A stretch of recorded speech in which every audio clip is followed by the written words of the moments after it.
الحمد لله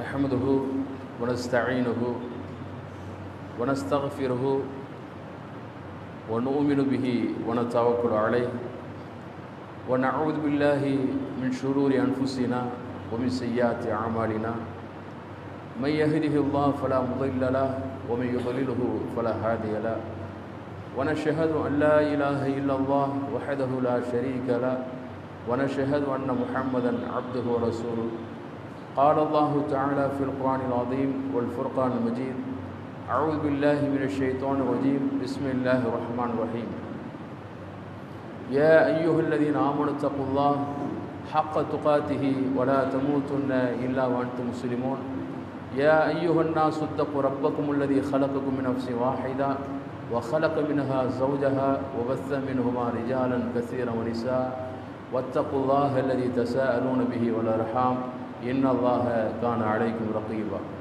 يا أيها الذين آمنوا اتقوا الله وقولوا قولا سديدا يصلح لكم أعمالكم ويغفر لكم ذنوبكم ومن يطع الله ورسوله فقد فاز فوزا عظيما فإن أصدق الحديث كتاب الله وخير الهدي هدي محمد صلى الله عليه وسلم وشر الأمور محدثاتها وكل محدثة بدعة وكل بدعة ضلالة وكل ضلالة في النار. சகோதரர்லாம் கொஞ்சம் முன்னாடி வாங்க, நிறைய பேர் வந்துட்டு இருக்கிறாங்க. கொஞ்சம் நெருக்கமாக முன்னாடி வாங்க, நெருக்கமாக.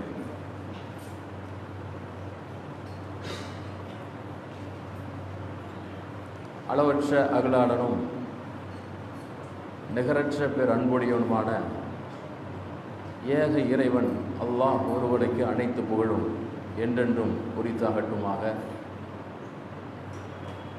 அவனுடைய இறுதி தூதர் பெருமானார் ஸல்லல்லாஹு அலைஹி வஸல்லம் அவர்கள் மீதும் அவர்களுடைய புனிதமான குடும்பத்தினர்கள் மீதும் அவர்களுடைய அன்பு தோழர்களான சஹாபா பெருமக்கள் மீதும் இங்கு இருக்கின்ற நம் மீதும் ஏனைய அனைத்து இஸ்லாமிய சகோதர சகோதரிகள் அனைவர்கள் மீதும் அல்லாஹ் சுப்ஹானஹு வ தஆலா தனது அளவற்ற கருணையை என்றென்றும் மழை போல பொழிந்தருள செய்வானாக.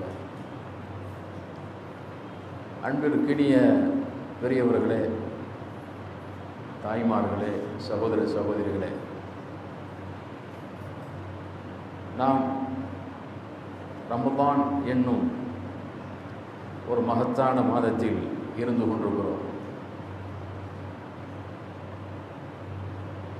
நான் எடுத்துக்கொண்ட தலைப்பு ரமதானும் அதனுடைய சிறப்புகளும் என்ற தலைப்பில் உங்களுக்கு மத்தியில் அதை குறித்த ஒரு சில செய்திகளை இந்த ஜும்மாவுடைய உரையில் பதிவு செய்ய வேண்டும் என்று விரும்புகிறேன். அதில் பல செய்திகள் உங்களுக்கு தெரிந்ததாக இருக்கலாம், சில செய்திகள் தெரியாததாகவும் இருக்கலாம். இருந்தாலும் நாம் அனைவரும் மீண்டும் ஒரு முறை அதனுடைய சிறப்புகளை நினைவு கூறுவதற்கும் அந்த செய்திகளுக்கு ஏற்ப இந்த ரமதானை நாம் மிக சிறப்பான முறையில் இந்த எஞ்சிய நாட்களை இன்னும் அதீத தீவிரமான முனைப்போடு பயன்படுத்திக் கொள்வதற்கும் அது உதவும் என்பதற்காக ரமதானை குறித்த சில செய்திகளை உங்கள் மத்தியில் சொல்ல விரும்புகிறேன். அல்லாஹுவின் நல்லடியார்களே, அல்லாஹு சுப்ஹானஹு வ தஆலா இந்த நோன்பு என்னும் கடமையை சூரத்துல் பக்ராவின் யா அய்யுஹல்லதீன ஆமனூ குத்திப அலைக்குமுஸ் ஸியாம் கமா குத்திப அலல்லதீன மின் கப்லிக்கும் லஅல்லக்கும் தத்தகூன், ஈமான் கொண்டவர்களே, யா அய்யுஹல்லதீன ஆமனூ, ஈமான் கொண்டவர்களே, குத்திப அலைக்குமுஸ் ஸியாம், உங்கள் மீது நோன்பு கடமையாக்கப்பட்டுள்ளது. கமா குத்திப அலல்லதீன மின் கப்லிக்கும், உங்களுக்கு முன்பு வாழ்ந்த சமுதாயத்தின் மீது எவ்வாறு கடமையாக்கப்பட்டிருந்ததோ அதை போல் லஅல்லக்கும் தத்தகூன், நீங்கள் இறையச்சமுடையவராக ஆக வேண்டும் என்பதற்காக என்று அல்லாஹ் சுப்ஹானஹு வ தஆலா இந்த நோன்பை நம் மீது இந்த வசனத்தின் மூலமாக அவன் விதியாக்கியிருக்கிறான். இந்த நோன்பு என்னும் இந்த கடமை, இதை குறித்து அல்லாஹ்வின் தூதர் ஸல்லல்லாஹு அலைஹி வஸல்லம் அவர் சொல்லும் பொழுது, புனியல் இஸ்லாம் அலா ஹம்ஸின், இஸ்லாம் என்னும் இந்த மார்க்கம் 5 விஷயங்கள் மீது அமைக்கப்பட்டுள்ளது. ஒன்று, ஷஹாதத்து அல்லா இலாஹ இல்லல்லாஹ் வ அன்ன முஹம்மது ரசூலுல்லாஹ், வணக்கத்துக்குரிய இறைவன் அல்லாஹ்வை தவிர வேறு கடவுள் இல்லை என்றும் முஹம்மது அவர்கள் அல்லாஹ்வுடைய தூதராகவும் அடியாராகவும் இருக்கிறார்கள் என்றும் சாட்சி பகர்தல் மீது. இரண்டாவது, இகாமிஸ் ஸலா, தொழுகையை நிலைநாட்டுதல். மூன்றாவது, வஈதாஇ ஸகாத், ஜகாத் கொடுத்தல். நான்காவது, சௌம் ரமதான், ரமதான் மாதத்தில் நோன்பு நோற்பது. ஐந்தாவது, தஹஜ்ஜுல் பைத், ஹஜ்ஜை நிறைவேற்றுவது என்று அல்லாஹ்வின் தூதர் ஸல்லல்லாஹு அலைஹி வஸல்லம் இந்த 5 விஷயங்கள் மீது இஸ்லாம் என்னும் மார்க்கம் அமைக்கப்பட்டுள்ளது என்று பெருமானார் ஸல்லல்லாஹு அலைஹி வஸல்லம் சொல்லியிருக்கிறார். எனவே இஸ்லாத்தின் 5 கடமைகளில் ஒன்றாக இருக்கக்கூடிய நோன்பைத்தான் இந்த ரமலான் மாதத்தில் நாம் நிறைவேற்றி கொண்டிருக்கிறோம். அல்லாஹ்வின் நல்லடியார்களே, இந்த நோன்பு என்னும் இந்த மாதம் வந்துவிட்டால் நமக்கெல்லாம் எத்தனை பெரிய மகிழ்ச்சி ஏற்பட்டு விடுகிறது. ரமலான் நோன்பு வரப்போகிறது, அந்த மாதத்தை இது நெருங்கிவிட்டோம் என்று எண்ணுகிற பொழுது எல்லா உள்ளங்களிலும் மகிழ்ச்சி ததும்ப ஆரம்பித்து விடுகிறது. அது சிறியவராக இருந்தாலும், பெரியவர்களாக இருந்தாலும், வாணிபர்களாக இருந்தாலும், அத்தனை பேரும் ஒரு சிறப்பான மாதத்தை நாம் அடையப் போகிறோம் என்ற அந்த உணர்வே நம்முடைய உள்ளங்களில் மிக பெரும் மகிழ்ச்சியும் சந்தோஷத்தையும் ஏற்படுத்தி விடுகிறது. ஏனென்றால் இந்த மகத்தான மாதத்தினுடைய சிறப்புகளை நாம் ஏற்கனவே பல முறை, ஏற்கனவே பல ஆண்டுகள் நாம் அறிந்திருப்பதாலும், அதன் சிறப்புகளை அடைவதற்கு நாம் முயற்சித்து வருவதாலும் நமக்கு இயல்பாகவே இதனுடைய வருகை நமக்கு மகிழ்ச்சியை ஏற்படுத்தி விடுகிறது. இது நமக்கு மாத்திரமல்ல, நம்முடைய தூதர் பெருமானார் ஸல்லல்லாஹு அலைஹி வஸல்லம் அவர்களும் ரமலானுடைய நோன்பு வருவதற்கு முன்பே இதை குறித்த நற்செய்தியை தன்னுடைய தோழர்களுக்கு சொல்லக்கூடிய வழக்கம் நம்முடைய பெருமானார் ஸல்லல்லாஹு அலைஹி வஸல்லம் அவர்களுக்கும் இருந்திருக்கிறது என்பதை பார்க்கிறோம். நமக்கே இருக்கிறது என்றால் நம்முடைய தூதர் ஸல்லல்லாஹு அலைஹி வஸல்லம் அவர்களுக்கு எவ்வளவு இருந்திருக்க வேண்டும். அல்லாஹ்வின் தூதர் ஸல்லல்லாஹு அலைஹி வஸல்லம் அவர்கள் ரமலான் மாதம் வரும்பொழுது அல்லாஹ்வின் தூதர் ஸல்லல்லாஹு அலைஹி வஸல்லம் அவர்கள் எவ்வாறு நடந்து கொண்டார்கள் என்பதை அபூ ஹுரைரா ரலியல்லாஹு அன்ஹு அவர்கள் அறிவிக்கிறார்கள். அல்லாஹ்வின் தூதர் ஸல்லல்லாஹு அலைஹி வஸல்லம் அவர்கள் ரமலான் மாதம் நெருங்கியவுடன் சஹாபாக்களிடத்தில் பேசுகிறார்கள். என்னுடைய அருமை தோழர்களே, அது அத்தாகும் ரமதான், திட்டமாக உங்களிடத்தில் ரமலான் வந்துவிட்டது. இதோ ரமலான் வந்துவிட்டது. ஷஹ்ருன் முபாரக்குன், அது அபிவிருத்தியுடைய மாதம் அல்லவா? ஷஹ்ருன் முபாரக்குன், அது அபிவிருத்திகளுடைய பரக்கத்துடைய மாதம் அல்லவா? இஃப்தரல்லாஹு அலைக்கும் சியாமஹு, இந்த மாதத்தில் தான் உங்கள் மீது அல்லாஹ் நோன்பை கடமையாக்கி இருக்கிறான். துஃப்தஹு ஃபீஹி அபுவாபுல் ஜன்னதி, இந்த மாதத்திலோ சொர்க்கத்தின் வாசல்கள் அனைத்தும் திறக்கப்பட்டு விடுகின்றன. ஒத்துகலகு ஃபீஹி அபுவாபுல் ஜஹீம், இந்த மாதத்தில்தான் நரகத்தின் வாசல்கள் அனைத்தும் அடைக்கப்பட்டு விடுகின்றன. ஒத்துகல்லு ஃபீஹி ஷயாத்தீன், ஷைத்தான்களும் இந்த மாதத்தில் விலங்கிடப்பட்டு விடுகிறார்கள். ஃபீஹி லைலத்துல் கத்ர், இந்த மாதத்தில் மகத்தான கதிர் என்னும் இரவு இருக்கிறது, லைலத்துல் கதிர் என்னும் இரவு இருக்கிறது. ஹைரு மின் அல்ஃபி ஷஹரின், அந்த இரவு 1000 மாதங்களோட சிறந்ததாகும். மன் ஹுரிம ஹைருஹு, இதனுடைய நன்மைகள் யாருக்கு தடை செய்யப்பட்டு விடுகிறதோ ஃபக்கத் ஹுரிம, அவருக்கு தடை செய்யப்பட்டு விடும் என்று அல்லாஹ்வின் தூதர் ஸல்லல்லாஹு அலைஹி வஸல்லம் அவர்கள் இந்த மகத்தான ரமலான் மாதத்தின் சிறப்புகளை ஒன்றின் பின் ஒன்றாக வரிசையாக தம்முடைய தோழர்களுக்கு அல்லாஹ்வின் தூதர் ஸல்லல்லாஹு அலைஹி வஸல்லம் அவர்கள் ரமலான் மாதம் வருவதற்கு முன்பே இதை குறித்து இத்தகைய சுப செய்தியை, நற்செய்தியை சொல்லக்கூடிய வழக்கம் நம்முடைய பெருமானார் ஸல்லல்லாஹு அலைஹி வஸல்லம் அவர்களுக்கு இருந்திருக்கிறது. அப்படிப்பட்ட மாதத்தை அல்லவா அல்லாஹ்வின் நல்லடியார்களே இன்று நாம் அடைந்திருக்கிறோம். எந்த மாதத்தை குறித்து அல்லாஹ்வின் தூதர் ஸல்லல்லாஹு அலைஹி வஸல்லம் அவர்கள் மகிழ்ச்சியுற்றார்களோ அந்த மகிழ்ச்சியை தம்முடைய தோழர்களுக்கும் ஏற்பட வேண்டும் என்று நம்முடைய தூதர் ஸல்லல்லாஹு அலைஹி வஸல்லம் விரும்பினார்களோ அப்பேற்பட்ட பாக்கியத்தை அல்லவா இன்று நாம் அடைந்திருக்கிறோம். அல்லாஹ்வின் தூதர் ஸல்லல்லாஹு அலைஹி வஸல்லம் அவர்கள் இந்த மாதத்தின் சிறப்புகளை எப்படியெல்லாம் அவர்கள் விவரித்திருக்கிறார்கள். அவருடைய வாழ்க்கையில் இந்த மாதத்துடைய சிறப்புகளை விவரிக்கக்கூடிய வகையில் எத்தனை சம்பவங்கள் எல்லாம் நடைபெற்றிருக்கின்றன என்பதை பார்க்கிறோம். ஒரு தடவை அல்லாஹ்வின் தூதர் ஸல்லல்லாஹு அலைஹி வஸல்லம் அவர்கள் மிம்பர் படியிலே ஏறுகிறார்கள். ஏறும்பொழுது முதல் படியில் ஏறும்பொழுது ஆமீன் என்று கூறுகிறார்கள். இரண்டாவது படியில் ஏறும்பொழுது மீண்டும் ஆமீன் என்று கூறுகிறார்கள்.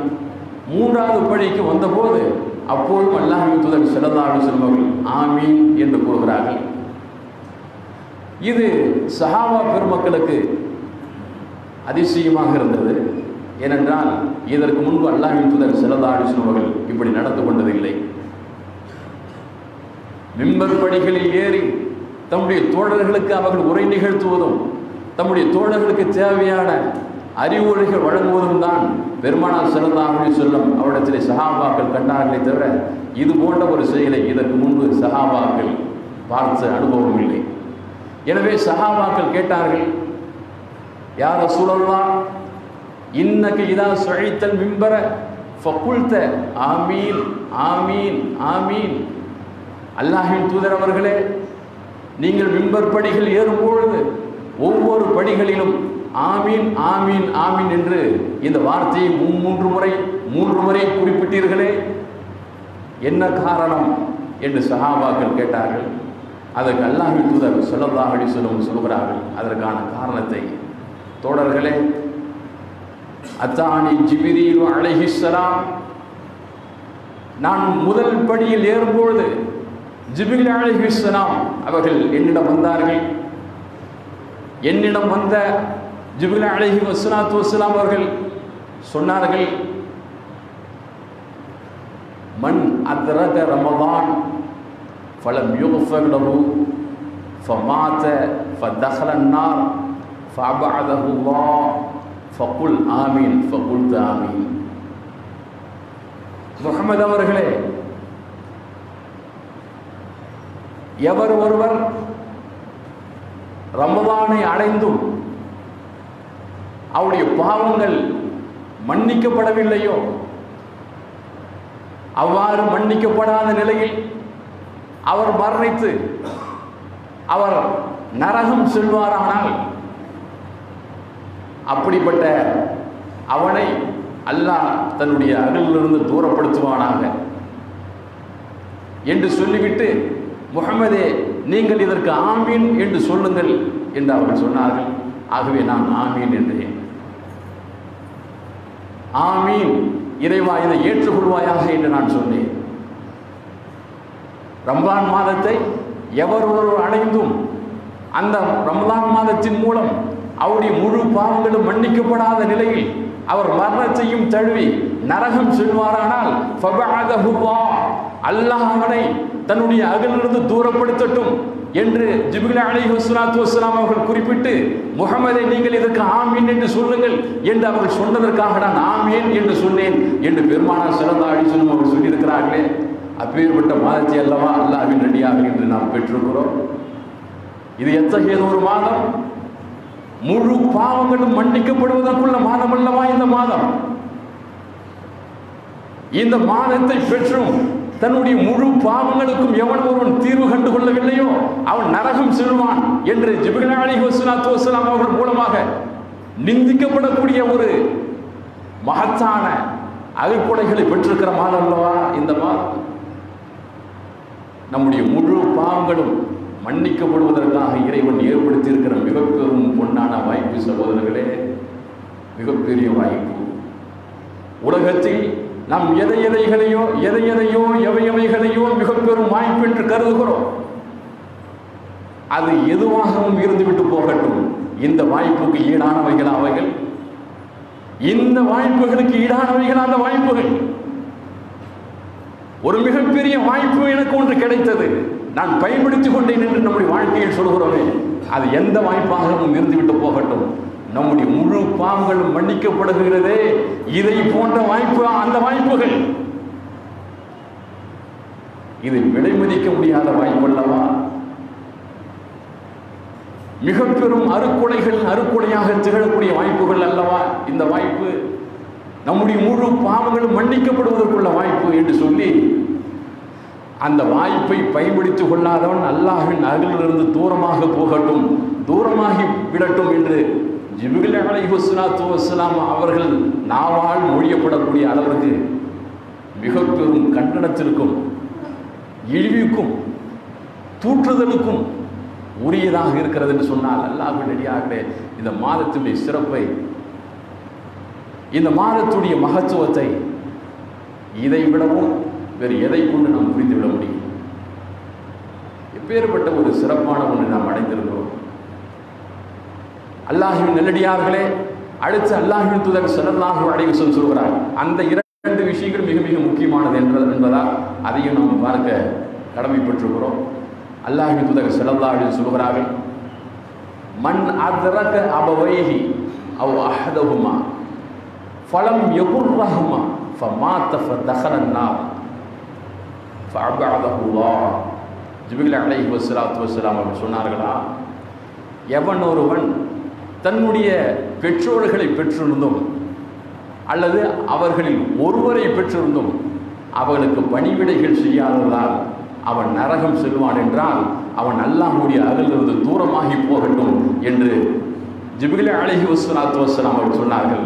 சொல்லிவிட்டு சொன்னார்கள், முஹம்மதே, நீர் இதற்கு ஆமீன் என்று சொல்லுங்கள். ஃபகுல் ஆமீன், ஆமீன் என்று சொல்லுங்கள் என்றார்கள். ஃபகுல்து ஆமீன், நானும் அதற்கு ஆமீன் என்று சொன்னேன் என்று அல்லாஹ்வின் தூதர் ஸல்லல்லாஹு அலைஹி வஸல்லம் சொல்லியிருக்கிறார்கள். எனவே அல்லாஹ்வுடைய அடியார்களே, இந்த மகத்தான மாதத்தில் பெற்றோர்களை பெற்றிருக்கக்கூடியவர்களுக்கு மிகப்பெரிய வாய்ப்பு காத்திருக்கிறது. பெற்றோர்களை பெற்றிருந்தும் அவர்களில் இருவர் என்றாலும் ஒருவர் என்றாலும் பெற்றோர்களை பெற்றிருந்தும் அவர்களுக்கு பணிவிடை செய்யாததன் காரணமாக ஒருவன் நரகம் செல்வான் என்றால் அவன் அல்லாஹ்வின் அருகிலிருந்து தூரமாகி போகட்டும் என்று ஜிப்ரீல் அலைஹிஸ்ஸலாத்து வஸ்ஸலாம் அவர்கள் சொல்கிறார்கள். என்றால் ஒரு மனிதன் சொர்க்கத்தை அடைவதற்கு எண்ணற்ற வாய்ப்புகளை அல்லாஹ்வின் தூதர் ஸல்லல்லாஹு அலைஹி வஸல்லம் சொல்லியிருக்கிறார்கள். அந்த வாய்ப்புகளில் மிக பிரதான வாய்ப்புகள் ஒன்றுதான் தம்முடைய பெற்றோர்களுக்கு பணிவிடை புரிவதன் மூலமாக சொர்க்கத்தை அடைவது. எனவே அல்லாஹ்வின் நல்லடியார்களே, இது வருடம் முழுவதும் இதனுடைய சிறப்புகள் உண்டு என்றாலும் இந்த மகத்தான மாதத்தில் இதனுடைய சிறப்புகளை நம்மால் அளவிட முடியாது. எனவே இந்த ரமலான் மாதத்தில் பெற்றோர்களை பெற்றெடுக்கக்கூடியவர்கள், இருவரையுமோ அல்லது ஒருவரையோ பெற்றெடுக்கக்கூடியவர்கள், அவருடைய கண்களிலிருந்து ஆனந்த கண்ணீர் ஒடியும் அளவிற்கு அவர்களை உபசரியுங்கள். அவர்களை நன்கு கவனித்துக் கொள்ளுங்கள். அவர்களுக்கு மகிழ்ச்சியை ஏற்படுத்துங்கள். தன் பிள்ளையை பெற்றதற்காக அவர்கள் ஆனந்தம் மகிழ்ச்சியும் அவருடைய உள்ளங்களில் புகழக்கூடிய அளவிற்கு உங்களுடைய சொல்லாலும் உங்களுடைய செயலாலும் அவருடைய உள்ளங்களில் இன்பத்தை ஏற்படுத்துங்கள், மகிழ்ச்சியை ஏற்படுத்துங்கள். ஏன்? சொர்க்கத்தை பெறுவதற்கும் இதுவும் மிகப்பெரிய வாய்ப்பு. இப்படி பெற்றோர்களை பெற்று அவர்களுக்கு பணிவிடைகள் புரிவதன் மூலம் சொர்க்கத்தை பெற முடியும் என்று இருந்தும் பணிவிடை செய்யாதன் காரணமாக ஒரு நரகத்தை அடைகிறான் என்றால், சொர்க்கத்தின் வாய்ப்பை இழக்கிறான் என்றால் அவன் அல்லாஹ்வின் அருகிலிருந்து தூரமாகி போகட்டும் என்றல்லவா ஜிப்ரீல் அலைஹிஸ்ஸலாத்து வஸலாம் சொல்லியிருக்கிறார். மூன்றாவது காரணம், எதற்காக நான் ஆமீன் என்று மூன்றாம் முறை சொன்னேன் என்பதற்கு அல்லாஹ்வின் தூதர் ஸல்லல்லாஹு அலைஹி சொல்கிறார். இது மிக மிக முக்கியமான ஒரு காரணம். மூன்றில் ஜிப்ரீல் அலைஹிஸ்ஸலாத்து வஸலாம் சொல்கிறார்கள், மன் ذُكِرْتَ عِنْدَهُ فَلَمْ يُصَلِّ عَلَيْكَ فَمَاتَ فَدَخَلَ النَّارَ فَبَعَدَهُ اللَّهُ.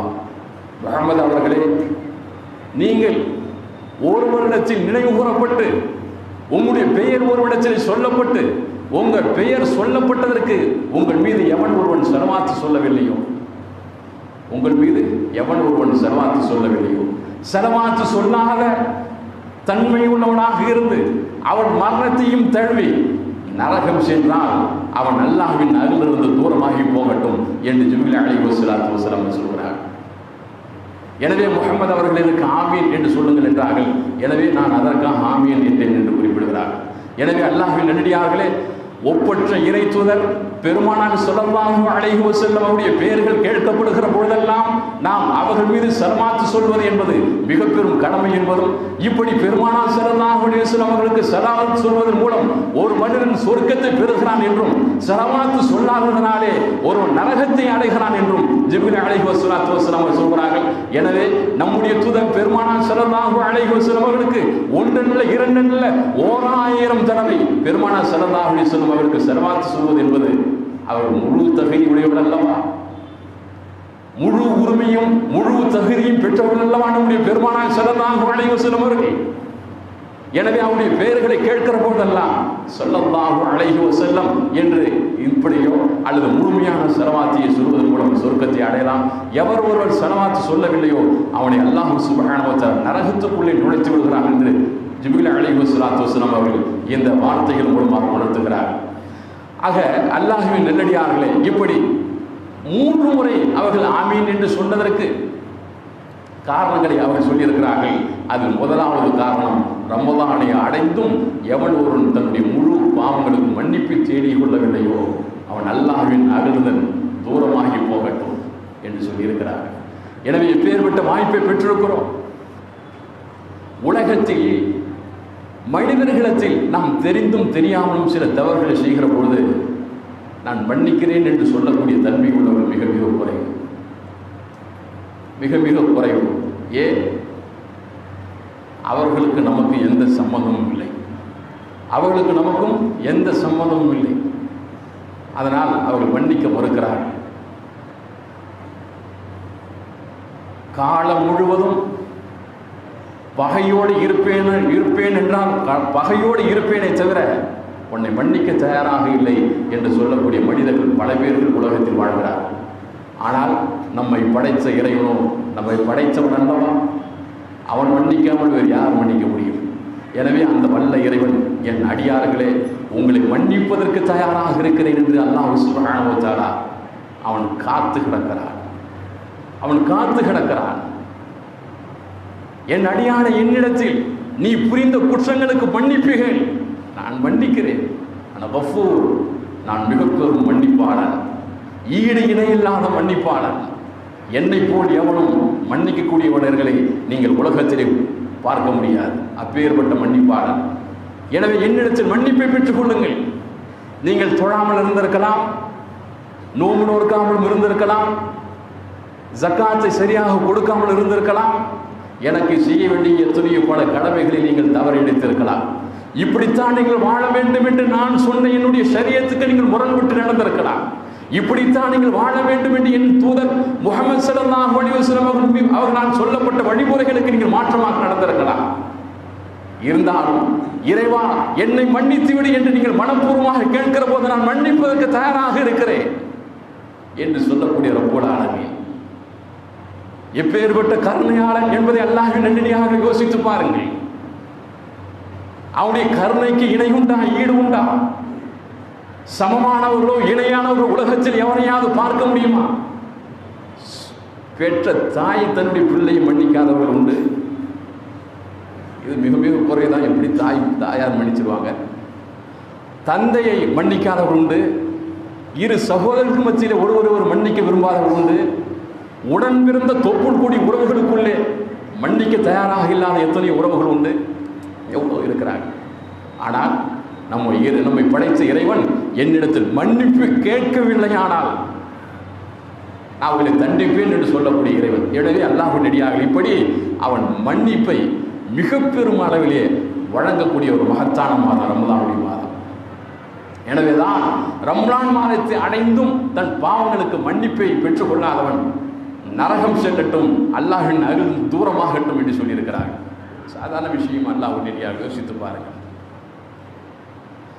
எனவே இந்த ரம்லானுடைய மாதத்தில் முழுமையாக அவனுடைய வணக்கங்களில் ஈடுபட்டு அவனை அதிகம் நினைவு கூர்ந்து அவன் சொல்லிய அத்தனை கடமைகளும் நிறைவேற்றி இதுக்கு மத்தியில் இருகரம் ஏந்தி, என் இறைவனே, உன் மீது அளவற்ற அன்பு கொண்டு உன் மீது விசுவாசம் கொண்டு இதோ உன் கடமைகள் நிறைவேற்றுகிறேன், நான் தெரிந்தும் தெரியாமலும் புரிந்துவிட்டேன், குற்றங்களை இறைவா மன்னிப்பாயாக என்று சொல்லுகிற பொழுது ரம்லான் மாதம் முடிவடைவதற்கு முன்பாகவே முழு பாவங்களிலிருந்து அல்லாஹ் சுப்ஹானஹு வ தஆலா நம்மை தூய்மைப்படுத்தி விடுகிறார்.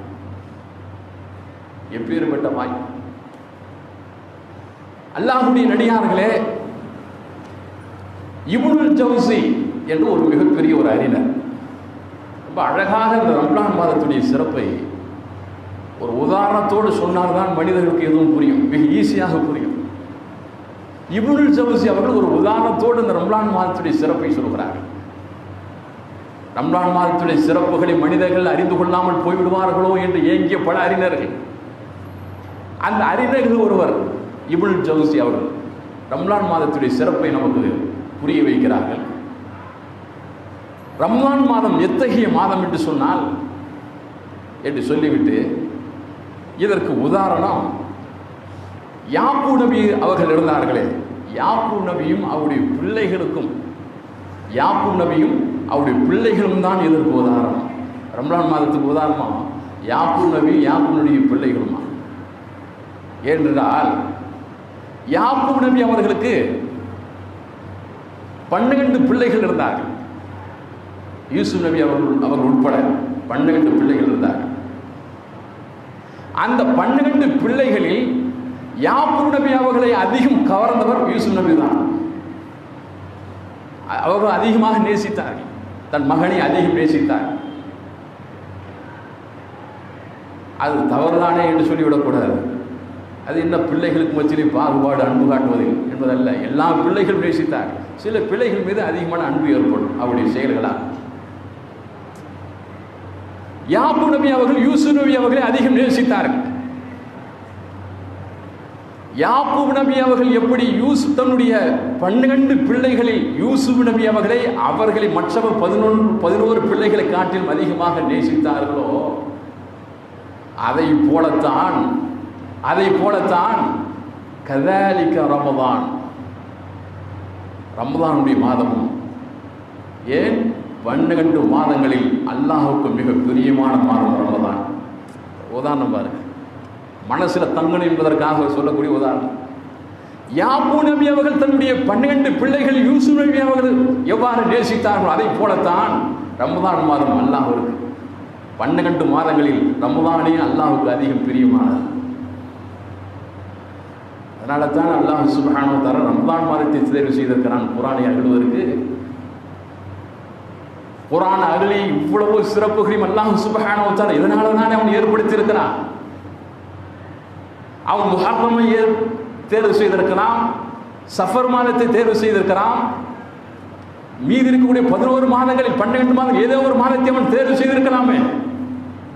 ஆனால் அவன் தேர்வு செய்து கொண்ட மாதம் ரமதான். சொர்க்கத்தின் வாசல்களை திறப்பதற்கும் நரகத்தின் வாசல்களை மூடுவதற்கும் ஷைத்தான் அத்தனை பேர்கள் விடங்கிடுவதற்கும் 1000 மாதங்களுடைய சிறப்பு கூடிய இரவை வைப்பதற்கும் அவன் முஹர்ரம் மாதத்தை தேர்வு செய்திருக்கலாம், ரஜப் மாதத்தை தேர்வு செய்திருக்கலாம், ஷாபான் மாதத்தை தேர்வு செய்திருக்கலாம், துல்காத மாதத்தை தேர்வு செய்திருக்கலாம், 11 மாதங்கள் ஏதோ ஒரு மாதத்தை அவன் தேர்வு செய்திருக்கலாம். ஆனால் அவன் தேர்வு செய்ததோ இன்று நாம் அடைந்திருக்கக்கூடிய ரமலான் மாதம். எனவே யூசுப் நபி அவர்கள் எப்படி தன்னுடைய 12 பிள்ளைகளை யூசுப் நபி அவர்களை யாக்கூப் நபி அவர்கள் எப்படி நேசித்தார்களோ அதை போல அல்லாஹ்வுக்கு மிக பிரியமான மாதமாக இருக்கிறது. யூசுப் நபி அவர்கள் அவருடைய சகோதரர்கள் அவர்களுக்கு தந்த துன்பங்கள் கொஞ்சம் நெஞ்சமல்ல, அவர்கள் இழைத்த அநீதிகள் கொஞ்சம் நெஞ்சமல்ல. இதெல்லாம் நம்ம தெரிந்த வரலாறு, குர்ஆனிலே நாம் படித்த வரலாறு. சின்னஞ்சிறு பாலகனை வெளியாட அழைத்து செல்கிறோம் என்று அழைத்து சென்று ஒரு பாழன் கிணற்றிலே சிறிது கூட ஈவிரக்கம் இல்லாமல் சொந்த சகோதரர்களே அந்த கிணற்றில் வீசிவிட்டு வந்தார்கள். இதைவிட மிகப்பெரிய ஒரு துரோகத்தை தன் உடன் பிறந்த சகோதரருக்கு யார் செய்துவிட முடியும்? அவ்வளோ பெரிய இன்னலை, அவ்வளோ பெரிய அக்கிரமத்தை, அநியாயத்தை தன்னுடைய உடன் பிறந்த சகோதரருக்கு அந்த சகோதரர்கள் செய்த போதும் பிறகு ஒரு நாள் எல்லா சகோதரர்களும் அவர்கள் தன் பக்கத்தில் அழைத்து கொண்டதற்கு பிறகு அவர்கள் அத்தனை பேரும் யூசுப் நபி அவர்கள் மன்னித்தார்கள். மனதில் வைத்துக் கொள்ளவில்லை, பழி வாங்க வேண்டும் என்று நினைக்கவில்லை. என் சகோதரர்கள் தானே செய்தார்கள், தெரியாமல் செய்துவிட்டார்கள், அறியாமலே செய்துவிட்டார்கள் என்று யூசுப் நபி அவர்கள் தன்னுடைய சகோதரருடைய குற்றங்களை மன்னித்தார்கள். இப்னுல் ஜௌசி அவர் சொல்கிறார், இது எப்படி ரம்ஜான் மாதத்துக்கு இது எப்படி பொருந்தி போகிறது என்றால், யக்ஃபிருல்லாஹு துனூப் பிபரக்கத்தி ரமதான். இதை போல யூசுப் நபி அவர்களுடைய ஒருவருடைய பிரார்த்தனை மூலம் கஃபரல்லாஹு லஹும் அத்தனை பேருடைய குற்றங்களை அல்லாஹ் மன்னித்தான் அல்லவா? அதை போலத்தான் ரம்ஜான் என்ற இந்த மாதத்துடைய பரக்கத்தினாலே, ரம்ஜான் என்னும் இந்த மாதத்துடைய பரக்கத்தினாலே மீதி இருக்கிற 11 மாதங்களையும் அல்லாஹ் மன்னிக்கிறான் என்று குறிப்பிடுகிறார். 11 மாதங்கள், ரம்ஜானுக்கு முந்தியும் பிந்தியும் வரக்கூடிய இந்த 11 மாதங்கள், அதிலே மனிதர்கள் புரியக்கூடிய அத்தனை குற்றங்களையும் இந்த ரம்ஜான் மாதத்தினாலே ஏற்படக்கூடிய பரக்கத்துகளினாலே அல்லாஹ் மன்னிக்கின்றான். எனவே ரம்ஜான் மாதத்துக்கு உதாரணம் யாக்கூப் நபியும் அவருடைய 12 பிள்ளைகளும் தான் இதற்கு உதாரணம் சொல்லி இந்த 2 விஷயங்களுக்கு ஒப்பிட்டு காட்டி சொல்கிறார். அப்பேற்பட்ட மாதமா ரம்ஜானுடைய மாதம் அல்லாஹுக்கு மிக பிரியமானது. இந்த ரம்ஜான் மாதத்துடைய பரக்கத்தினாலே 11 மாதங்களையும் அல்லாஹ் மன்னிக்கக்கூடிய மாதம். எனவே ரொம்ப ஒரு அருமையான உதாரணத்தை அவங்க குறிப்பிட்டிருக்கிறார். இது என்றைக்கும் மறக்க முடியாது. அப்படிப்பட்ட உதாரணமாக இது அமைந்திருக்கிறது. இதை போல அல்லாஹ்வுடைய அடியார்களே, பல அறிஞர்கள் இந்த ரம்ஜான் மாதத்தை எப்படி பயன்படுத்திக் கொள்ள வேண்டும் என்று அவர்கள் சொல்லியிருக்கிறார். அல்லாஹ்வுடைய அடியார்களே, பல பேர்கள் நீங்கள் வியாபாரத்தில் ஈடுபட்டிருக்கக்கூடியவர்கள், இந்த வியாபார நாட்கள் சராசரியாக நடந்து கொண்டிருக்கும். ஆனால் ஏதோ ஒரு சில காலகட்டம் தான் அதிக லாபம் தரக்கூடிய வியாபாரம் நடக்கும். எல்லா 365 நாட்களும் வியாபார நாட்கள் அல்ல, அது சராசரியாக நடக்கும் நாட்கள் தான் அதிகம். சில நாட்கள் தான் அது வியாபார நாட்கள், சீசன் என்று சொல்லக்கூடிய நாட்கள். அதில் தான் அதிக வியாபாரம் நடக்கும், ஏராளமான லாபங்கள் கிடைக்கும். எனவே வியாபாரத்தில் ஈடுபடக்கூடியவர்கள் அதிகம் லாபம் கிடைக்கக்கூடிய அந்த நாட்களை எதிர்பார்த்து காத்திருப்பார்கள். காத்திருப்பது என்றால் எப்படி? அதற்காக தங்களை தயார்படுத்திக் கொள்வார்கள். எவ்வளவு முதலீடுகள் வேண்டுமோ அவ்வளவு முதலீடுகளும் அந்த நாட்கள் வருவதற்கு முன்பே புரட்டி கொள்வார்கள். கடன் பட்டாது, அவரிடம் வாங்கியாது, இவரிடத்தில் வாங்கியாது, சிறு சேர்த்தாவது அதற்கான முதலீடுகள், ஏன் அதிகமான வியாபார பொருட்களை கொண்டு வரணும். இப்படி அந்த நாட்களுக்கு முன்பு அதிகம் தயாராகி பிறகு அந்த நாட்கள் அடையும் போது மிக முனைப்போடு அந்த வியாபாரத்தில் ஈடுபட்டு மிக பெரும் லாபத்தை ஈட்டுவார்கள். அதை போலத்தான் இந்த 12 மாதங்களிலே நன்மைகளுக்கான ஒரு மாதம் எது என்று சொன்னால், நன்மைகளின் சீசன் காலம் எது என்று சொன்னால் ரம்ஜான் மாதம். எனவே இந்த ரம்ஜான் மாதத்தில் ஒரு வியாபாரத்தில் ஈடுபடக்கூடியவர் எப்படி அந்த சீசன் நாட்களுக்காக எப்படி அவர் தயாராகிறாரோ, அதை போல இந்த மாதத்தில் யார் இதனுடைய நன்மைகளை அடைந்து கொள்வதற்கு தயாராகிறார்களோ அவர்களுக்குத்தான் இதனுடைய லாபங்கள் அடைய முடியுமே தவிர தயாராக இல்லாதவர்கள் லாபங்களை அடைய முடியாது. ஒரு அறிஞர் சொல்கிறார், இப்படி ஒரு வியாபாரத்தில் உள்ளவர் எப்படி அதுக்கு தயாராகுவாரோ அது மாதிரி ரம்ஜானுக்கு தயாராக வேண்டும் என்று. இப்படி அல்லாஹ்வுடைய அடியார்கள் இது நன்மைகளுடைய சீசன். மற்ற 11 மாதங்களில் சராசரியான நன்மைகளை அல்லாஹ் சுப்ஹானஹு வ தஆலா தருகிறார். ஆனால் ரம்ஜான் மாதமோ சராசரியான நன்மைகளை இறைவன் தருவதில்லை. அல்லாஹ் சொல்வதாக அல்லாஹ்வின் தூதர் ஸல்லல்லாஹு அலைஹி வஸல்லம் சொல்கிறார்கள், குல்லு அமலி இப்னி ஆதம் லஹு, ஆதமுடைய மகன் செய்யும் அத்தனை செயல்களும் அவனுக்குரியவை. ஆதமுடைய மகன் செய்யும் அத்தனையும் அவனுக்குரியவை. தொழுகை அது அவனுக்காகவே தொழுகிறான், ஜகாத் அவனுக்காகவே அவன் கொடுக்கிறான், ஹஜ்ஜி அவனுக்காகவே அவன் செய்கிறான், அவனுடைய சுயநலனுக்காக நன்மைக்காக செய்கிறான் என்று சொல்லக்கூடிய இறைவன் இல்ல சியாம், நோன்பை தவிர, நோன்பு என்பது ஃபைன்னஹுலி, அது எனக்குரியது, தொழுகை அவனுக்குரியது, ஹஜ்ஜி அவனுக்குரியது, ஜகாத் அவனுக்குரியது, நோன்பு எனக்குரிய, ஃபைன்னஹுலி அது எனக்குரியது என்று அல்லாஹ் சுப்ஹானஹு வ தஆலா நோன்பு எனக்குரியது என்று அவன் உரிமை கொண்டாடுகிறான். அது எனக்குரியது, ஃபைன்னஹுலி வ அஜ்ஸி பிஹி, எனவே அதற்கு நானே கூலி கொடுப்பேன்.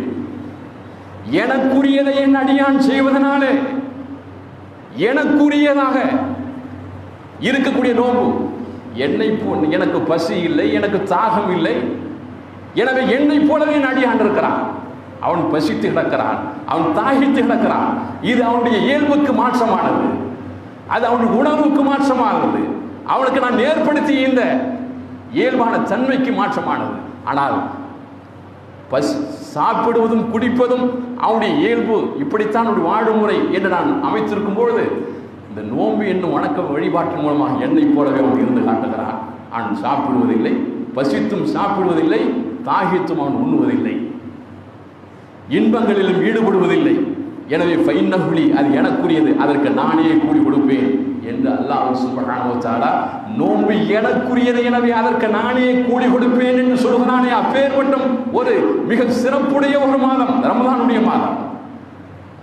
எனவே அல்லாஹ்வே கூலி வழங்குகிறான் என்றால் அல்லாஹ் என்பவன் கஞ்சனோ கருமியோ அல்ல, அவன் கொட்டி கொட்டி கொடுக்கக்கூடியவன் அல்லவா, அவன் மிகப்பெரிய வள்ளல் அல்லவா, சிவந்த கரங்களுக்கு சொந்தக்காரன் என்று உலகத்தில் யார் யாரையோ மனிதர்கள் சொல்கிறார்களே, அவர்கள் எல்லாம் அல்லாஹ்வுக்கு முன்னால் நின்று விட முடியுமா?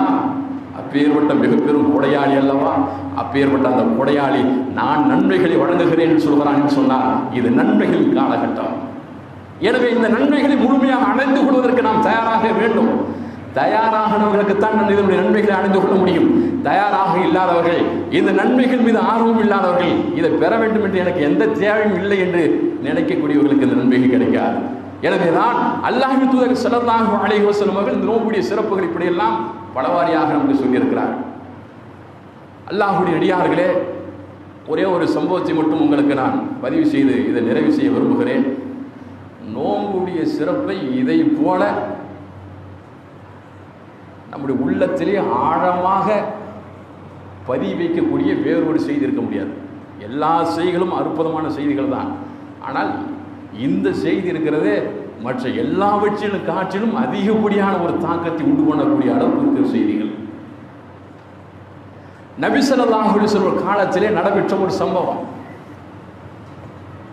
இந்த சம்பவத்தை சொல்லுகிறவர்கள் தொல்ஹா பின் உபைதுல்லாஹ் ரலியல்லாஹு அன்ஹு.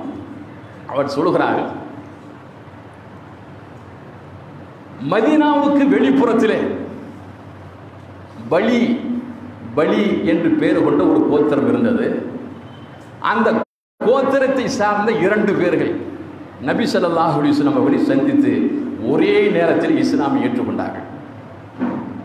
ஒன்றும் பெரிய வித்தியாசம் இல்லை. ஒரே நேரத்தில் ஒரு முதல் சொல்கிறார், அடுத்து இன்னொரு இஸ்லாமை ஏற்றுக்கொள்கிறார். ஒரே நேரத்தில் 2 பேர் இஸ்லாத்தை ஏற்றுக்கொண்டாங்க.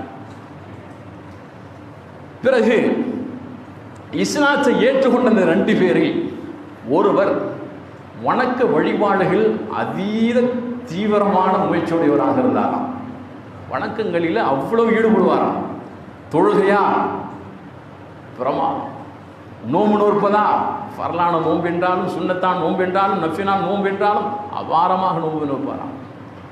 அல்லாஹ்வுடைய வேதத்தை ஓதுவதா, இரவும் பகலும் ஓதிக்கொண்டே இருப்பாராம். இப்படி வணக்க வழிபாட்டில் அதிக முயற்சியுடையவராக இருந்தார். இன்னொருவரோ அவர் சாதாரணமானவராக இருந்தார். ஒரு 5 வேளை தொழுவார், முடிந்தால் சுன்ன தொழுவார், இப்படி இருந்தார். ஆனால் இவர் முதல் சொல்லப்பட்டவர் அதிக ஆர்வம் உள்ளவராக இருந்தாராம். பிறகு ஒரு போர்க்காலம் வந்ததாம். அந்த போர்க்காலத்திலே இந்த அதிக ஆர்வமுடையவர் இருந்தார், நன்மைகள் மீது அதிகம் தேட்ட முடியவர். அவர் அந்த போர்க்களத்திலும் கலந்து கொண்டாராம். போர்க்களத்திலே கலந்து கொண்டு ஷஹீதாகிவிட்டார். நன்மைகளை அடைய வேண்டும் அல்லவா? எனவே நன்மைகளுடைய உச்சபட்ச ஷஹீது தான். நன்மைகளுடைய உச்சபட்சம் நன்மை ஷஹாதத்தில் தான் கிடைக்கிறது.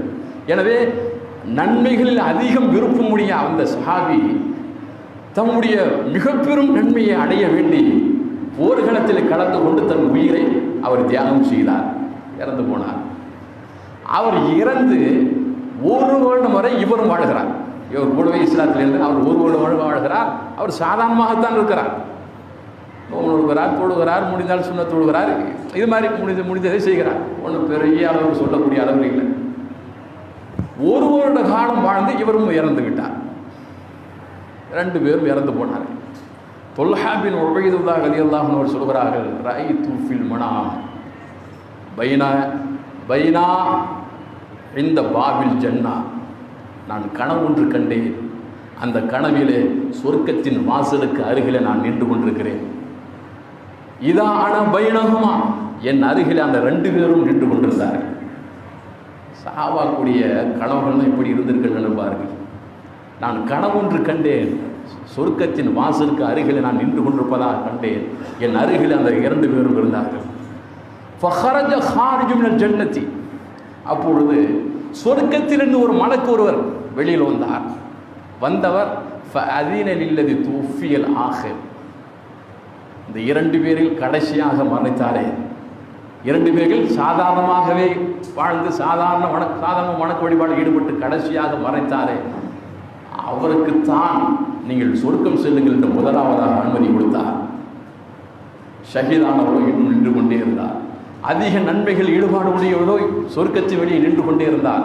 சாதாரணமாக இருந்தவரையே முதலில் சொர்க்கம் செல்லுங்கள் என்று அவருக்கு அனுமதி கொடுத்தார். பிறகு அவர் சொர்க்கத்துக்கு போனதுக்கு பிறகு வெளியே இருக்கக்கூடிய சகோதரர் மேலே இடம் இருக்கு, நீங்கள் மேலே நீங்கள் போகலாம். மேலேயும் தொழுவதற்கான இடம் ஏற்பாடு செய்யப்பட்டிருக்கிறது. அடுத்து அவர் முதல்ல போய்விட்டார். பிறகு மலக்கு திரும்ப வந்தாராம். திரும்ப வந்ததுக்கு பிறகு சும்மா அதீனலில் உஸ்துஷகித, பிறகுதான் இந்த ஷஹீதை அடைந்தவருக்கு ஷஹாதத்தை அடைந்தவருக்கு சொர்க்கம் போவதற்கு அனுமதி கொடுத்தாராம். பிறகு ஷஹீதானவர் 2வது தடையாக தான், அவருக்கு பிறகுதான் சொர்க்கத்துக்குள்ளே போகிறார். பிறகு மலக்கு உள்ளே போனதுக்கு பிறகு திரும்ப வந்தாராம். ஃபரஜா, திரும்ப வந்தார். என்னிடத்தில் சொன்னார், இர்ஜ ஃபைன்னகலம் யஇனிலக பஅத், உமக்கு இன்னும் நாள் வரவில்லை. உம்மை கைப்பற்ற, உன் ரூஹை கைப்பற்றபடி மௌத்துடைய நாள் இன்னும் உமக்கு நெருங்கவில்லை. எனவே நீ திரும்பி செல் என்று அந்த மலக்கு என்னிடத்தில் சொல்லிவிட்டார். இது நான் கனவிலே கண்ட காட்சி.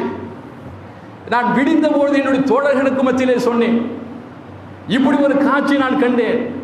பலி என்ற கோத்திரத்தில் இருந்து 2 பேர்கள் இஸ்லாமை ஏற்றுக்கொண்டார்கள். அந்த 2 பேர்கள் சொர்க்கத்திலே கண்டேன். அதிலே ஷஹீதானவர் சாதாரணமாக இருந்தவரை விட இவர் 2வது தடையாகத்தான், அவருக்கு பிறகுதான் சொர்க்கத்துக்குள் போனார். சாதாரணமாக இருந்தவர் முதல்ல சொர்க்கத்துக்கு போய்விட்டார் என்று அந்த கண்ட காட்சியை பார்த்து சொன்ன போது அந்த மக்கள் எல்லாம் ஆச்சரியப்பட்டார்களாம். என்ன ஆச்சரியமாக இருக்கிறது, வினோதமாக இருக்கிறது. முதல் இவரல்லவா சொர்க்கத்துக்கு போயிருக்க வேண்டும். நன்மைகள் அதிகம் ஆர்வம் உடையவரும் தன்னுடைய உயிரை இறுதியாக ஷஹீதாக தந்தவரும் அல்லவா சொர்க்கத்துக்குள்ளே போக வேண்டும். ஆனால் அவர் போகாமல் சாதாரணமாக வாழ்ந்தவர் எப்படி சொர்க்கத்துக்குள்ளே போனார்? இது வியப்பாக இருக்கிறது என்று எல்லா நண்பர்கள் பேசிக்கொண்டார். இந்த செய்தி ரசூலுல்லாஹி ஸல்லல்லாஹு அலைஹி வஸல்லம் அவர்களுக்கு கிடைக்கிறது. மக்கள் எல்லாம் பேசிக்கொண்ட செய்தி. அப்போ அல்லாஹ்வின் தூதர் ஸல்லல்லாஹு அலைஹி வஸல்லம் அவர்கள் அந்த மக்களிடத்தில் கேட்கிறார், மின் ஐயி ஷைஇன் அன்தும் தஅஜபூன், எதற்காக நீங்கள் ஆச்சரியப்படுகிறீர்கள் என்று கேட்கிறார்கள். அதுக்கு மக்கள் சொல்கிறார்கள், யா ரசூலல்லாஹ் கான ஹாதா அஷத்து ரஜுலைனி இஜ்திஹாதன், அந்த 2 மனிதர்கள் இவர் அல்லவா இபாதத்தில் அதிகமான முயற்சியுடையவராக இருந்தார். வதகல ஹாதல் ஆஹிரு ஜன்னத்த கபலஹு, ஆனால் சாதாரணமாக இருந்தவர் அவரை முந்தி கொண்டு சொர்க்கத்தில் போய்விட்டாரே, இது எப்படி அல்லாஹ்வின் தூதர் அவர்களே என்று கேட்டார் என்று மக்கள் சொல்கிறாங்க. அப்போ ரசூலுல்லாஹி ஸல்லல்லாஹு அலைஹி சொல்கிறாங்க, இங்கே தான் நம்ம புரியணும். அல்லாஹ்வின் தூதர் ஸல்லல்லாஹு அலைஹி வஸல்லம் அவர்கள் சொன்ன பதில் தான் இப்போ நமக்கு மிக மிக அவசியமான ஒரு பதில். அல்லாஹ்வின் தூதர் ஸல்லல்லாஹு அலைஹி வஸல்லம் சொல்கிறார்கள், அலைஸ கத் மக்கஸ ஹாதா பாதஹு சனத்தன், சாதாரணமாக இருந்தவர் ஷஹீதை விட முந்தி சொர்க்கத்துக்கு சென்றது உங்களுக்கு வியப்பை ஏற்படுத்துகிறதே. அந்த சாதாரணமாக வாழ்ந்தவர் அந்த ஷஹீதை விடவும் ஓராண்டு காலம் உயிரோடு வாழ்ந்தார் தானே. அந்த ஷஹீதுக்கு பிறகு ஓராண்டு காலம் உலகத்தில் வாழ்ந்தார் தானே. அலைசக்கது மக்கத்தஹாதா பாதஹு சனத்தன், அவருக்கு பிறகு இவர் ஓராண்டு காலம் இந்த உலகத்தில் வாழவில்லையா? மக்கள் பலாயார் ஆம், ஒரு வருஷம் ஒரு வாழ்ந்தார் அப்படின்னு சொல்லி மக்கள் சொல்கிறார். அப்போ அல்லாஹ்வின் தூதர் ஸல்லல்லாஹு அலைஹி சொல்கிறார்கள், அப்படி ஓராண்டு காலம் வாழ்ந்தாரே, அப்படி வாழ்ந்த போது அதற்கு ரமதான், அவர் ரமதானை அடைந்திருக்கலாம் அல்லவா? யோசித்து பாருங்கள். பெருமானார் ஸல்லல்லாஹு அலைஹி வஸல்லம் கூறிய பதில்கள், கூறிய செய்தி, அதற்கு ரமதான், அந்த ஓராண்டு காலத்தில் வந்த ரமதானை அவர் அடைந்திருப்பார் தானே. அந்த ரமதான் மாதம் சோமஹு, அந்த ரமதான் மாதத்தில் அவர் மீது விதிக்கப்பட்ட நோன்பை அவர் நோற்றிருப்பாரே. ஓ சொல்லலாம், அந்த ரமலான் மாதத்தின் தொழுகையை அவர் நிறைவேற்றிப்பாரே. இதுதான் அந்த இரண்டு பேருக்கும் இடையில் அந்தஸ்தால், நன்மைகளால், சிறப்பால் மிக வானத்திற்கு பூமிக்கும் இடைப்பட்ட அளவுக்கு வேறுபாடு ஏற்படுத்தியிருக்கிறது என்று பெருமானார் ஸல்லல்லாஹு அலைஹி வஸல்லம் சொன்னார்கள். ரம்ஜான் மாதத்துடைய சிறப்பை இதை விட வேறு எப்படி புரிய வைக்க முடியும்? இந்த சமுதாயத்துக்கு பெருமானார் ஸல்லல்லாஹு அலைஹி வஸல்லம் புரிய வைத்திருக்கிறார். ஒரு ஷஹீதை விடவும் வாழும் காலத்தில் அதீதமான தொழுகையில் ஈடுபாடும், அதீதமான நோம்புகள் ஈடுபாடும், எண்ணற்ற பல வணக்க வழிபாடுகள் ஈடுபாடும் இருந்தும், இருகள் தன்னுடைய உயிரை இன்னும் உயிரை நீத்தும், பிந்தியவரோ சாதாரணமாக இருந்தும் அவரை காட்டில் இவர் ஒரு ரமதானை கூடுதலாக பெற்றதனாலேயே, அவரை காட்டிலும் கூடுதலாக ஒரு ரமதான் இவர் பெற்றதனாலேயே அவரை விடவும் இவர் சொர்க்கத்துக்குள் அவரை முந்தி கொண்டு செல்வதற்கு காரணமாக இருந்தது என்று பெருமானார் ஸல்லல்லாஹு அலைஹி வஸல்லம் சொல்லியிருக்கிறார்கள். என்றால் இன்று நாம் பெற்றிருக்கக்கூடிய ரமதானுடைய மகத்துவம் எத்தகையது! எனவே அல்லாஹ்வின் நடிகாக யோசித்து பாருங்கள். ஒரு ஷஹீதை விடவும் சொர்க்கத்துக்குள்ளே முந்தி செல்வதற்கு காரணமாக அமையக்கூடிய மிக பெரும் பாக்கியத்தை இன்றை நாம் பெற்றிருக்கிறோம். அல்லாஹ்வின் நல்லடியார்களே, ஆண்டுதோறும் ரமலான் வருகிறது போகிறது என்று அதோடு ஒன்றாக இன்றைக்கு இதை நினைக்கக்கூடிய பல பேர்கள் நம்மில் இருக்கலாம். ஆனால் அந்த நினைப்பும் எண்ணமும் எத்தகைய மிக பெரும் தவறு என்பதை புரிந்து கொள்ள கடமைப்பட்டிருக்கிறோம். அப்பேற்பட்ட மிக சிறப்பான, விலைமதிக்க முடியாத மிக பெரும் அல்லாஹ்வின் அருக்குடைகளில் மிக மகத்தான ஒரு அருக்குடை தான் இன்று நாம் அடைந்திருக்கக்கூடிய ரமலான். எனவே அல்லாஹ்வின் நல்லடியார்களே, இதுவரை இந்த ரமலானுடைய நாட்களில் பல நாட்கள் கடந்து விட்டன, இருந்தும் இன்னும் எஞ்சிய நாட்கள் இருந்து கொண்டிருக்கிறது. எனவே இதுவரையிலும் இந்த நாட்களுக்கு கூட நான் சாதாரணமாக இருந்து விட்டேன் என்று நினைக்கக்கூடியவர்கள் இன்னும் வாய்ப்பு இற்று போகவில்லை, வாய்ப்புகள் கடந்து போய்விடவில்லை, இன்னும் நாட்கள் இருந்து கொண்டிருக்கின்றன. எனவே தவறவிட்ட நாட்களில் எவ்வளவு வாய்ப்புகளை நாம் நடுவிவிட்டோமோ, கடந்து விட்டோமோ, அதை விட பல மடங்கு முயற்சியை இனி எஞ்சிருக்கக்கூடிய நாட்களாக அல்லாஹ்வுடைய தியாகங்களே அதிகமாக ஈடுபட வேண்டுமா இல்லையா? போயிடுச்சு அவ்வளோதான் நிறுத்திவிட முடியுமா? இனிமேல் தான் இந்த ரமலான் மாதத்துடைய மிக சிறப்பான நாட்களே அந்த கடைசி 10 நாட்கள் தான். எனவே அல்லாஹ்வின் நடிகார்களே, இப்படி இந்த கடைசி 10 நாட்கள் இன்னும் இருந்து கொண்டிருக்கின்றன. எனவே அதீதமாக நம்ம நிறைய வணக்க வழிபாடு ஈடுபட்டு குர்ஆன் ஓதுவது, தஸ்பீஹ் செய்வது, ஜக்காத்துகளை அள்ளி வழங்குவது, தர்மங்களை அதிகம் அள்ளி கொடுப்பது, இப்படி நோன்பை மிக சரியாக கடைபிடிப்பது, நல்ல பேச்சுக்களை பேசுவது, நல்ல செயல்களை செய்வது என்று ரமலானுடைய மிக சிறப்பான அத்தனை கொட்டி கிடக்கக்கூடிய நன்மைகள் அத்தனையும் பெற்று அல்லாஹ்வுடைய அடியார்களே, சொர்க்கம் காத்து கிடக்கிற நமக்காக, நம்முடைய வருகைக்காக அதனுடைய வாசல்கள் திறக்கப்பட்டு கிடக்கின்றன அல்லாஹ்வால். எனவே அந்த சொர்க்கத்துக்குள்ளே போகக்கூடிய வாய்ப்பை இதை கொண்டு அடைந்து கொள்வதற்கு முயல்வோம். அந்த வாக்கியத்தை அல்லாஹ் சுப்ஹானஹு வ தஆலா உங்களுக்கும் எனக்கும் என அனைத்து சகோதர சகோதரிக்கும் தந்த நல்ல புரிவானாக என்று கூறி இந்த முதல் உரையை நிறைவு செய்கிறேன். வாஹிது அல்ஹம்துலில்லாஹி ரப்பில் ஆலமீன்.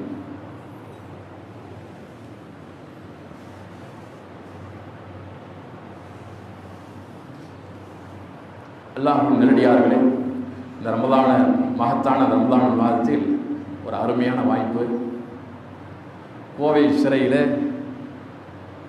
விசாரணை கைதிகளாக, தண்டனை கைதிகளாக இருந்தாலும் கூட ஒரு மனதை தேற்றி கொள்ளலாம்.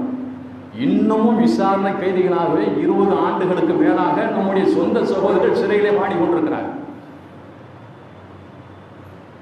ஆக அல்லாஹ்வின் நல்லடியார்களே, இஸ்லாமிய உணர்வோடு இஸ்லாமிய சமுதாயத்திற்கு நாம் நன்மை புரிய வேண்டுமே என்ற ஒரு அதீதமான ஒரு உணர்வுகளே அந்த சகோதரர்கள் சில பேர்கள் ஈடுபட்டிருக்கலாம், அல்லாஹ் அறிவான். ஆனால் பல சகோதரர்கள் அப்பாவி சகோதரர்கள், குற்றமற்றவர்கள், ரோட்டில் நின்று கொண்டிருந்தவர்கள், டீ கடையில் நின்று கொண்டிருந்தவர்கள், வீட்டில் தூங்கி கொண்டிருந்தவர்கள், நூற்றுக்கணக்கான அப்பாவிகளை கொண்டு போய் சிறையில் இன்னும் விசாரணை கைதிகளாக வைத்து இந்த இந்திய அரசாங்கம் கொடுமைப்படுத்துகிறது. இது எவ்வளவு பெரிய கொடுமை எல்லாம் ஒரு யோசித்து பாருங்கள். நம்ம எந்த அளவுக்கு மிக இழிவானவர்களாக, மனிதர்களாக நம்மை மதிக்காதவர்களாக இந்த சட்டத்தை உடையவர்கள், ஆட்சியை உடையவர்கள் இருந்து கொண்டிருக்கிறார். ஒரு நாய்க்கு கூட சட்டம் இருக்கிறது, இப்படி நடந்து கொள்ள வேண்டும் என்று. மற்ற மிருகங்களுக்கெல்லாம் சட்டம் இருக்கிறது, அதை பாதுகாப்பதற்கு வாரியங்கள் இருக்கின்றன. ஆனால் அவைகளுக்கு இருக்கக்கூடிய அந்த மரியாதை கூட நம்முடைய சமுதாயத்திற்கு இல்லையே. விசாரணை கைதிகளாக இன்னும் சிறப்பு அந்த கொடுஞ்சிறையிலே வைத்தவர்கள் வதைத்துக் கொண்டிருக்கிறார்கள். இதை விட மிகப்பெரிய கொடுமை வேறு என்ன இருக்க முடியும்? சமுதாயத்தை எப்படி அவர் கருதி விட்டார்கள் என்று பாருங்கள். எனவே அல்லாஹ்வுடைய நெறியார்களே, இப்படி அவர்கள் வாட்டி வதைக்கலாம், ஆனால் அல்லாஹ்விடத்தில் அவருக்கான நன்மைகள் ஒவ்வொரு நாளும் கூடிக்கொண்டே போகின்றன. இப்படிப்பட்ட சூழலே அல்லாஹ்வுடைய நெறியார்கள் இந்த ரம்தான் மகத்தான் ரம்தான் மாதத்தில் அவளுக்காக நாம் துஆ செய்ய கடமைப்பட்டிருக்கிறோம். பல பேருடைய ஜனாசாக்கள் சிறைச்சாலைகளிலிருந்து நான் வெளியில் வந்து கொண்டிருக்கிறது. அல்லாஹ்வுடைய நெறியார்களே, அங்கேயே இறந்து போகக்கூடிய பல சகோதரர்கள் இருந்து கொண்டிருக்கிறார்கள். நோயிலும், கடுமையான நோயிலும், அந்த நோயினால் ஏற்படும் கடும் துன்பத்திலும், இத்தனை ஆண்டு கால இந்த கொடும் சிறைவாசத்திலே மன ரீதியாகவும் பாதிக்கப்பட்டு தன்னுடைய குழந்தைகளை பார்க்க துன்பங்களை நம்மால் சொல்ல முடியாது. எவ்வளவு துன்பங்களை அவர் அனுப்பிக்கிறார்களோ. ஆக அப்படிப்பட்ட அந்த நம்முடைய சகோதரர்களுக்காக இந்த மகத்தான ரமதான் மாதத்தில் உங்களுடைய துஆக்களில் அவரை இணைத்துக் கொள்ளுங்கள். அவர் சீக்கிரமாக அந்த சிறையிலிருந்து அவர் விடுதலை பெறுவதற்கும் மட்டுமல்ல, சட்டப்படியாக அவர்கள் விடுதலை செய்வதற்கான பல ஏற்பாடுகள் இருக்கின்றன. அதோடு மட்டுமல்ல, அவருடைய குடும்பத்தை சார்ந்தவர்கள், கணவன் இல்லாத போது ஒரு மனைவி என்ன செய்வார், அவருடைய பிள்ளைகள் என்ன செய்வார்கள், எவ்வளோ நம்ம எல்லோரும் இருந்துமே நம்முடைய குடும்பத்துடைய தேவைகளை நம்மால் போக்கிக் கொள்ள முடியல, நிகழ்ச்சி கொள்ள முடியவில்லை. ஆண் மக்களை இழந்துவிட்டு அந்த குடும்பங்கள் எத்தனை பெரிய இன்னல்களை அவலங்களை அவர் சந்திப்பார்கள். இதெல்லாம் நமக்கு புரிந்தவர்கள். எனவே அல்லாஹ்வுடைய நெறியார்களே, அந்த சிறைவாசிகள் குடும்பத்திற்காக அல்லாஹ்வுடைய நெறியார்களே ஒரு மகத்தான உதவிகளை, அதுவும் ரம்தானுடைய மாதத்தில் சொல்ல வேண்டியதை பெருமானார் ஸல்லல்லாஹு சொன்னதைப் போல 1/700 மடங்கு வரைக்கும் அல்லாஹ் சுப்ஹானஹு வ தஆலா நன்மையை தரக்கூடிய மகத்தான மாதம். எனவே நீங்கள் 1 பைசா கொடுத்தால் அது 700 பைசா கொடுத்ததாக சமம் என்று சொன்னால், நீங்கள் 1 ரூபாய் கொடுத்தால் அதனுடைய எவ்வளவு நன்மை, ஒரு 100 ரூபாய் கொடுத்தால் அதனுடைய நன்மை எவ்வளவு, ஒரு 500 ரூபாய் கொடுத்தால் எவ்வளவு நன்மை. எத்தனை ஆயிரங்களை வீணாக நாம் செலவிடுகிறோம். 5 பைசாவுக்கு கூட பிரயோஜனம் இல்லாத பல விஷயங்களுக்கு லட்சக்கணக்கான ரூபாய்களை செலவழிக்கிறோமா இல்லையா? கோடிக்கணக்கான ரூபாய்களை செலவழிக்கிறோமா இல்லையா? வீடு என்கிற பெயரில் ஆடம்பரத்தில் கோடிக்கணக்கான ரூபாய்களை கொட்டி வைக்கிறோம். திருமணம் என்கிற பெயரிலே பல லட்சம் ரூபாய்களை நாசப்படுத்துகிறோம். இப்படியெல்லாம் ரசூலுல்லாஹி ஸல்லல்லாஹு அலைஹி வஸல்லம் திருமணம் செய்ய வேண்டும் என்று சொன்னதும் இல்லை. இப்படியெல்லாம் மிகப்பெரிய கோபுரங்களை கட்ட வேண்டும் என்று சொன்னதும் இல்லை. ஆனால் செய்கிறோம். ஆனால் அல்லாஹ்வுடைய இன்னும் இதுபோல் எவ்வளோ செலவுகளை அல்லாஹ்வுடைய அல்லாஹ் நமக்கு தந்த செல்வங்கள் வீணாக செலவழிக்கிறோம். ஒரு நன்மையான காரியம், சிறைக்குள் அடைபட்டு கிடக்கக்கூடியவர்களை விடுவிப்பது என்பது ஜக்காத்தை பெறக்கூடிய 7 தகுதியுடையவர்கள் ஒருவர் என்று அல்லாஹ் சுப்ஹானஹு வ தஆலா சொல்கிறார். ஜக்காத் 7 பேருக்கு தகுதி. அதில் ஒருத்தர் சிறையிலிருந்து விடுதலை சிறை கைதிகளுக்கு. எனவே இப்படி அல்லாஹ்வால் கடமையாக உதவி செய்வதற்கு கடமையாக ஆக்கப்பட்டவர்கள் சிறைவாசிகள். அந்த சிறைவாசிகளுக்கு அல்லாஹ்வுடைய அந்த மகத்தான ரமதான் மாதத்தில் எவ்வளவு முடியுமோ அவ்வளவு தந்து மகத்தான நன்மைகளை உங்களுடைய இடைத்தராசு கணக்க முடியாத அளவிற்கு, இடம் கொள்ளாத அளவிற்கு நன்மைகள் பெற்றுக்கொள்வதற்கு இதுவும் மிகப்பெரிய ஒரு மகத்தான வாய்ப்பு. உங்களுடைய செல்வங்களை அதிகமாக அந்த சிறைவாசியுடைய குடும்பத்துக்கு தந்து உதவும்படி மிக அன்போடு கேட்டுக்கொள்கிறோம். அந்த சகோதரர் அதுக்காக வந்திருக்கிறாங்க, வசூல் செய்வதற்கு கீழே இருப்பாங்க, தாராளமாக உங்களுக்கு கொடுங்க. அது மட்டும் இல்லாதவர்கள் வீட்டில் கொண்டு போய் சென்றாவது கொண்டு வந்து கொடுங்கள். ஏன்னா இந்த வாய்ப்பு நமக்கு கிடைக்காது. அவங்க போயிட்டாலும் திரும்ப எங்கே கொடுக்க முடியும். அதனால் இந்த வாய்ப்பை பயன்படுத்திக் கொள்ள வேண்டும் என்று மிக அன்போடு கேட்டு இந்த அளவிலே இந்த 2வது நிறைவு செய்கிறேன். பாரக்கல்லா வளர்ப்பு ஃபிர்பானி மனப்பான் வையாக்கும் ஆயாத்து ஹக்கீம் இன்னஹு தஆலா ஜவாதுல் கரீம் மலிக்கும் ரஹீம் வரப்புன் ஹலீம்.